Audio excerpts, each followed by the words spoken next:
Real life Ironman, risk taker, innovator and one of the most adventurous businessman Elon Musk के बारे में आज हम बात करेंगे और इनकी लाइफ के कुछ पागलपन भरे किस्से आपके साथ शेयर करेंगे जो कि यकीनन आपका दिमाग हिला देंगे।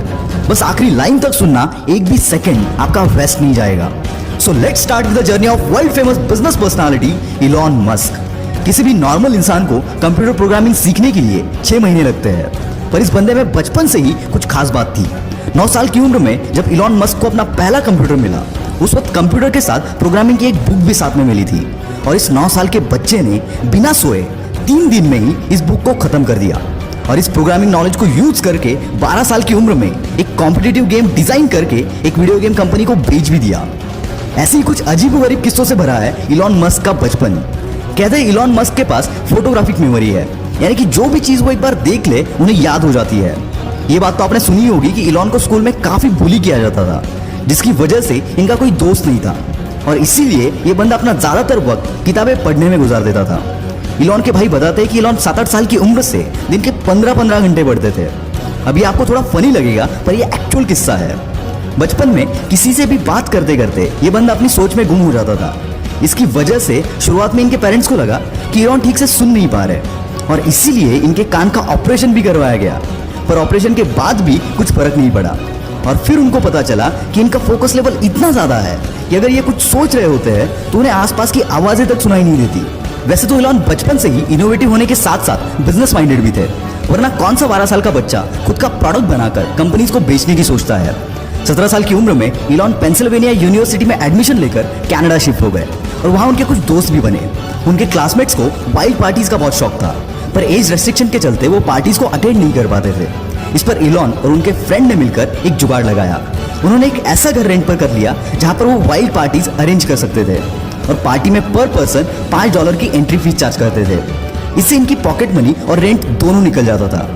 कॉलेज खत्म होने के बाद 1994 में अपने भाई के साथ मिलकर इलॉन मस्क ने अपना पहला स्टार्टअप Zip2 लॉन्च कर दिया। Zip2 से लेकर SpaceX, टेस्ला और OpenAI तक जितने भी स्टार्टअप इलॉन मस्क ने स्टार्ट किए, उन हर एक में इनोवेशन इस बंदे का प्राइमरी और सबसे स्ट्रॉन्ग पिलर था। Zip2 में वो अलग अलग बिजनेसेस के मैप्स और उनकी इंफॉर्मेशन Zip2 के वेबसाइट पर प्रोवाइड करते थे, जिससे बिजनेस ओनर्स को नेटवर्किंग में हेल्प मिलती थी और इलॉन का ये बिजनेस चला। केवल 5 साल में इलॉन ने ये कंपनी $307 मिलियन के वैल्यूएशन के साथ कॉम्पैक्ट को बेच दी और इसमें इलॉन का शेयर $22 मिलियन का था। अब इलॉन मस्क एक मल्टी मिलियनर बन चुके थे। उनके पास अब एक बड़ा सा अपार्टमेंट, एक प्लेन और एक मैकलारन F1 स्पोर्ट्स कार भी थी। ऐसे एक दिन इलॉन बैंक गए हुए थे। वहां उन्होंने देखा कि लंबी लंबी लाइनें लगी हुई थी और यही जन्म हुआ X.com का। इलॉन की यह कंपनी ऑनलाइन ट्रांजैक्शन केवल एक ईमेल के थ्रू प्रोवाइड करती थी।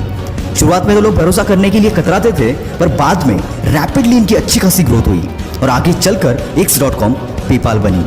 2002 में eBay ने पेपाल को $1.5 बिलियन के वैल्यूएशन के साथ खरीद लिया। इसमें इलॉन मस्क सबसे हाईएस्ट यानी कि 11.7% के स्टेक होल्डर थे।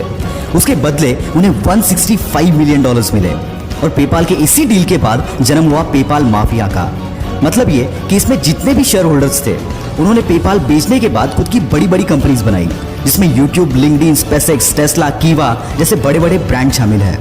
पेपाल के बाद इलॉन मस्क के पास काफी पैसे आ चुके थे। अब उन्हें पूरा करना था अपना स्पेस ट्रैवल का सपना, इसलिए रॉकेट खरीदने के लिए ये बंदा रशिया चला गया। वहां रॉकेट का नॉन निगोशिएबल $8 मिलियन का प्राइस सुनकर ये बंदा खाली हाथ वापस चला आया, पर आते टाइम अपने साथ एक जज्बा लेकर आया कि अब रॉकेट तो मैं खुद बनाऊंगा।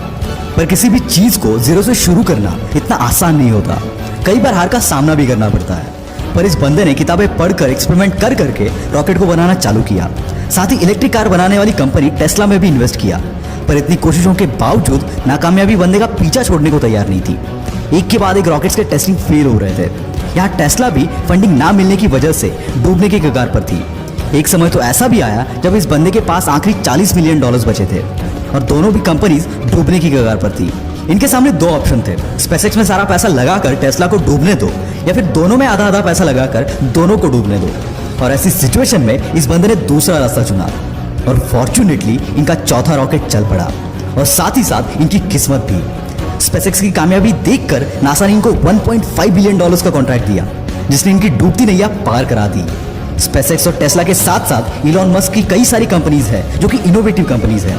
जिसमें द बोरिंग कंपनी जो कि ट्रैफिक कम करने के लिए कई सारी जगहों पर वर्ल्ड क्लास टनल बना रही है। हाइपरलूप 1 जो कि एक नए तरीके का ग्राउंड ट्रांसपोर्ट है जिसके जरिए हम 700 माइल्स का डिस्टेंस 1 घंटे में कवर कर सकते हैं। न्यूरालिंक जो कि एक अपाहिज इंसानों के लिए ब्रेन मशीन तैयार कर रही है, इसके चलते वो नॉर्मल इंसानों जैसे सारी चीजें कर पाएंगे। ओपन एआई ये कंपनी आर्टिफिशियल इंटेलिजेंस पर रिसर्च कर रही है। साथ ही इलॉन मस्क स्टारलिंक नाम के एक प्रोजेक्ट पर काम कर रहे हैं जिसके चलते वो 12,000 सैटेलाइट स्पेस में भेजेंगे जो कि अर्थ की ऑर्बिट में एक स्टार जैसी चेन बनाएंगे और इसी स्टारलिंक के जरिए पूरी दुनिया में हर जगह इंटरनेट प्रोवाइड किया जाएगा। दोस्तों जहां पर किसी भी नॉर्मल बंदे की सोच खत्म हो जाती है वहां इस बंदे की सोच शुरू होती है और यही बात इन्हें इलॉन मस्क से द इलॉन मस्क बनाती है। दोस्तों बिग शॉट की अगली स्टोरी आप किस पर देखना चाहते हो कमेंट में जरूर बताना।